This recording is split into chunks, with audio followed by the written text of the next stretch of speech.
Here's what I really think of Denmark. Who will make the cut? Who will win our hearts? MJT Reviews.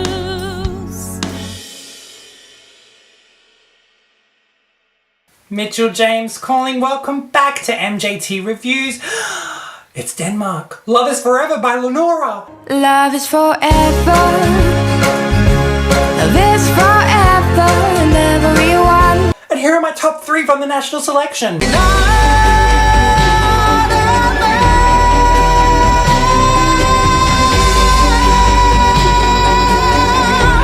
Did you find your passion? Did you fall in love? I don't wanna ruin something you build up.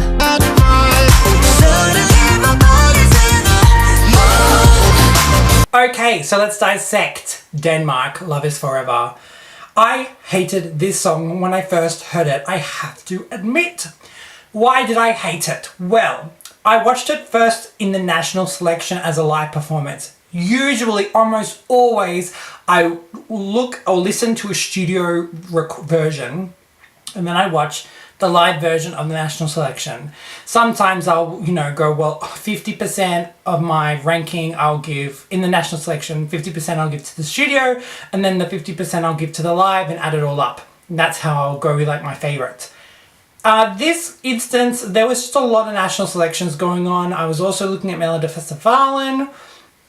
And TBH, I just didn't get around to listening to the studio versions. This year, for me, for Melody Grand Prix, it wasn't there weren't many strong songs in this one. For me personally, I wasn't really a big fan of the entries, and maybe I was just in that kind of mood where I was expecting so much. They do a great job. And when this one came on, I just was like, nope. No ma'am. Because they had this kind of performance where she looked like a little kid, she looked like she had her little elf dances, and then she went onto this humongous chair.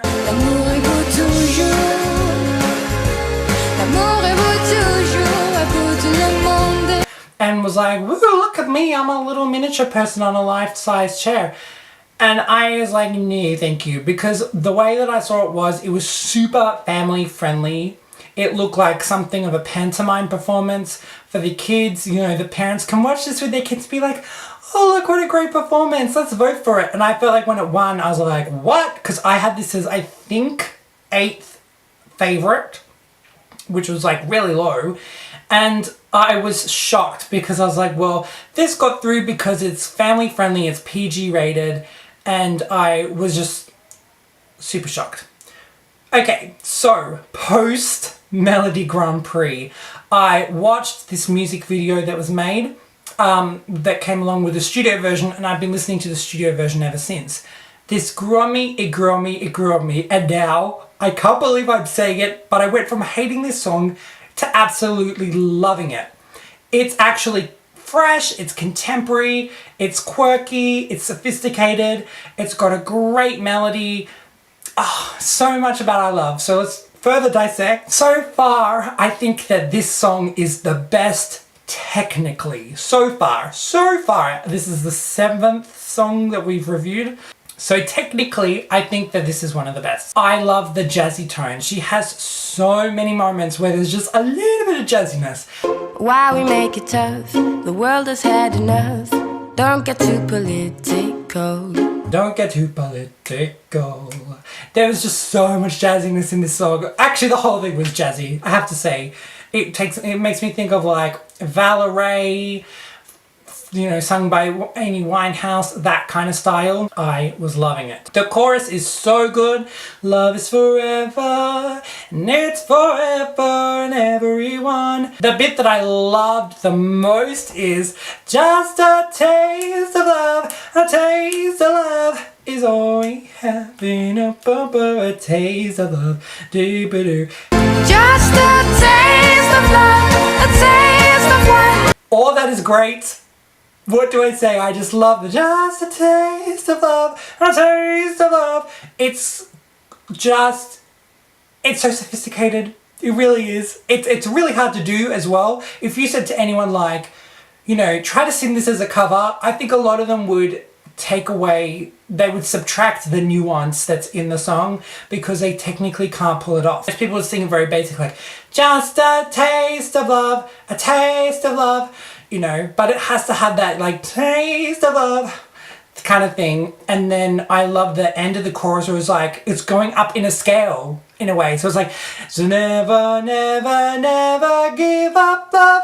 So don't you never ever give up love.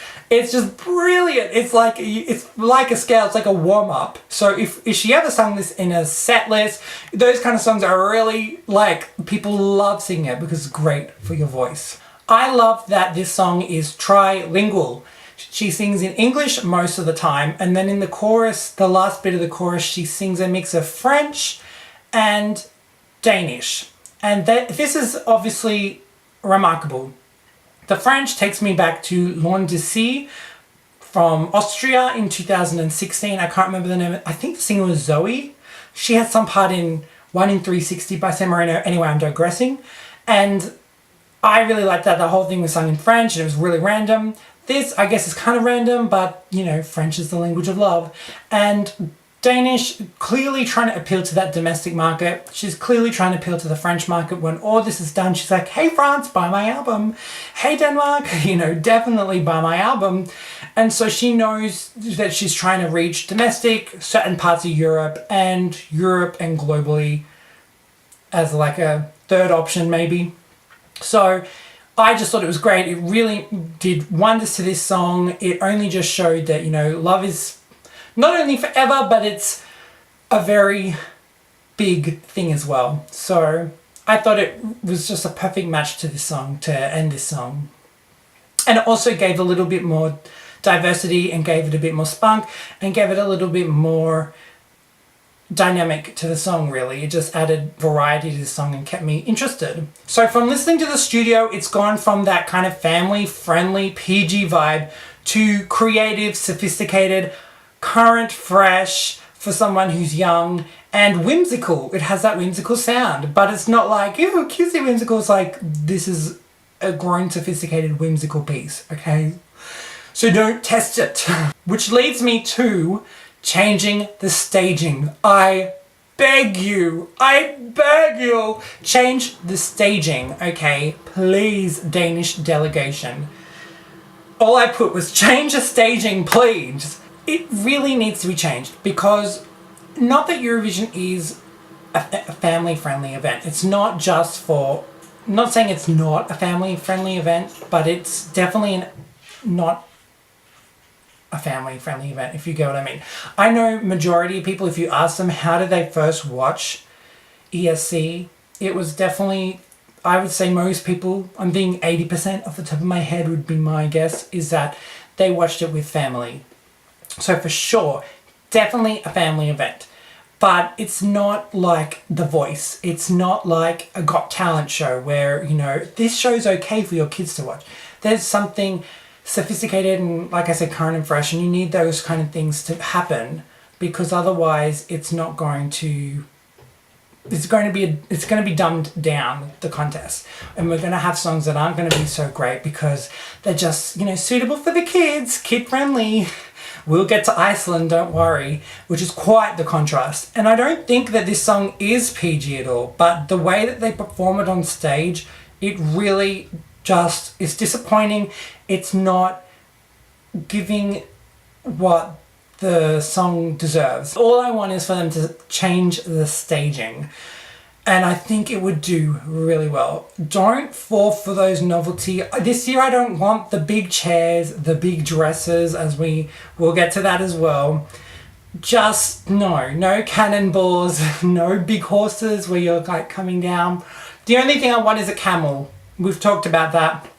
Lamb and I want the camel. Next year, camel is representing Czech Republic. But apart from the camel, no more novelty stuff. Keep it, and it doesn't mean don't be silly. Don't be quirky. Like I said, this song can be super quirky. And I can't wait to see what they do. I don't want a big chair. I don't want her looking like she's supposed to be on a children's program at 8 a.m. in the morning.